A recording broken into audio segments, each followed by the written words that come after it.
நீங்க சொல்றத கேட்கவே மாட்டேங்கிறாங்களா? டெய்லி ஒரே சண்டை, வாக்குவாதம், அடம் பிடிக்கிறது, இதெல்லாம் பார்த்து பார்த்து நீங்க ரொம்ப சோர்ந்து போயிட்டீங்களா? கவலைப்படாதீங்க, நீங்க மட்டும் தனியா இல்ல. இந்த மாதிரி பிரச்சனைகளை சமாளிக்க ஒரு ரொம்ப சிம்பிளான ஆனா ரொம்ப பவர்ஃபுல்லான ஒரு மெத்தட பத்தி தான் நாம இன்னைக்கு பார்க்க போறோம். ஆமா, ஒவ்வொரு நாளும் இந்த மாதிரி சவால்களை சந்திக்கிறது எவ்வளோ கஷ்டம்னு பெத்தவங்களுக்கு நல்லாவே தெரியும். இந்த மாதிரி தொடர்ந்து சண்டை போட்டுட்டே இருந்தா நம்ம பொறுமையே போயிடும் இல்லையா? வீட்ல ஒரு நிம்மதியான சூழலே இல்லாம போயிடும். ஆனா இதுல இருந்து வெளியே வரதுக்கு ஒரு வழி இருக்கு. குழந்தைங்க தங்களுக்கு வேணுங்கிறத சாதிச்சுக்க யூஸ் பண்ற ஒரு காமன் வெப்பன் என்ன தெரியுமா? இந்த முணுமுணுப்பு தான். இதை எப்படி ஹேண்டில் பண்றதுனே தெரியாம நிறைய பேர் கஷ்டப்படுறாங்க.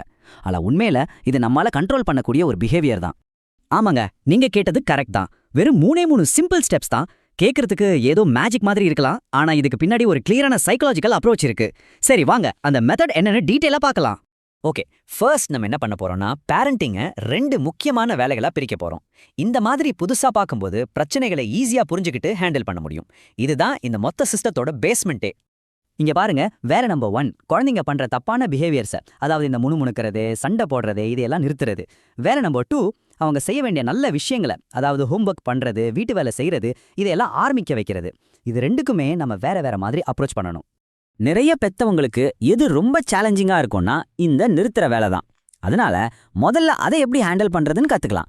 அதுக்கப்புறம் நல்ல பழக்கங்களை எப்படி என்கரேஜ் பண்றதுன்னு பார்க்கலாம்.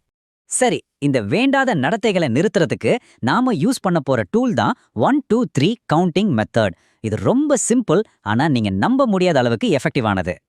இந்த 1 2 3ங்கிறது வெறும் நம்பர்ஸ் கிடையாது. இது வாக்குவாதத்தை, கோபத்தை எல்லாம் தவிர்த்துட்டு உங்க கண்ட்ரோலை ரொம்ப அமைதியான வழியில நிலைநாட்ட போற ஒரு பவர்ஃபுல் டெக்னிக். பாத்தீங்களா எவ்வளவு சிம்பிளா இருக்கு? நம்பர் 1 ஒரு வார்னிங், நம்பர் 2 ரெண்டாவது வார்னிங், நம்பர் 3 ஒரு சின்ன கான்சிக்வென்ஸ், அதாவது ஒரு டைம் அவுட். ஆனா இதுல ரொம்ப முக்கியமானது, இதை நீங்க எப்படி சொல்றீங்கன்றது தான். இதுதான் ரொம்ப ரொம்ப முக்கியமான பாயிண்ட். இந்த மெத்தடோட வெற்றியே இந்த 2 ரூல்ஸ்ல தான் இருக்கு. நீங்க கவுண்ட் பண்ணும்போது எந்த எக்ஸ்பிளனேஷனும் கொடுக்கக்கூடாது, கோபப்படக்கூடாது, ஆர்கியூ பண்ணவே கூடாது. அமைதியா ஆனா உறுதியா இருக்கணும். உங்க அமைதி தான் உங்க பவர். சரி, தியரி எல்லாம் போதும். இந்த மெத்தட் நிஜ வாழ்க்கையில எப்படி ஒர்க் அவுட் ஆகுதுன்னு சில உதாரணங்களோட பார்க்கலாம். அப்போ உங்களுக்கு இன்னும் நல்லா புரியும். எல்லா பெத்தவங்களும் கண்டிப்பா இந்த சீனை ஃபேஸ் பண்ணிருப்பாங்க. சூப்பர் மார்க்கெட்ல குழந்தைங்க அடம் பிடிச்சா, அதுவும் 4 பேர் பார்க்குற இடத்துல அதை சமாளிக்கிறது எவ்வளோ பெரிய சேலஞ்சுன்னு நமக்கு தெரியும்.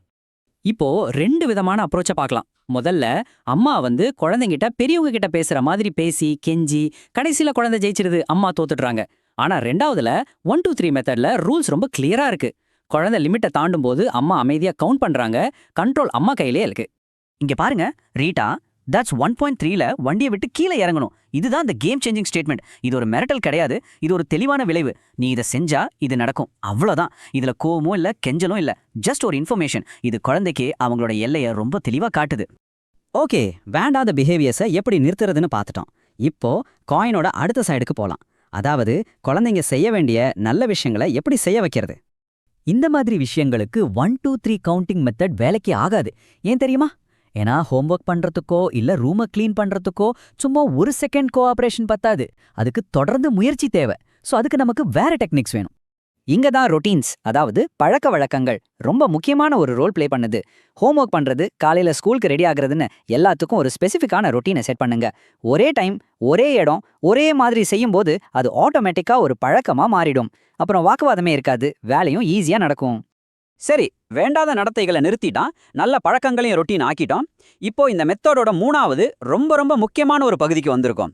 அதுதான் பாராட்டு. இதுல ஒரு இன்ட்ரெஸ்டிங்கான விஷயம் என்னன்னா, குழந்தைங்க தப்பு பண்ணா நம்ம உடனே ரியாக்ட் பண்றோம். ஆனா அவங்க ஏதாவது நல்லது பண்ணா நம்ம பெருசா கண்டுக்காம அமைதியா இருந்துடுறோம் இல்லையா?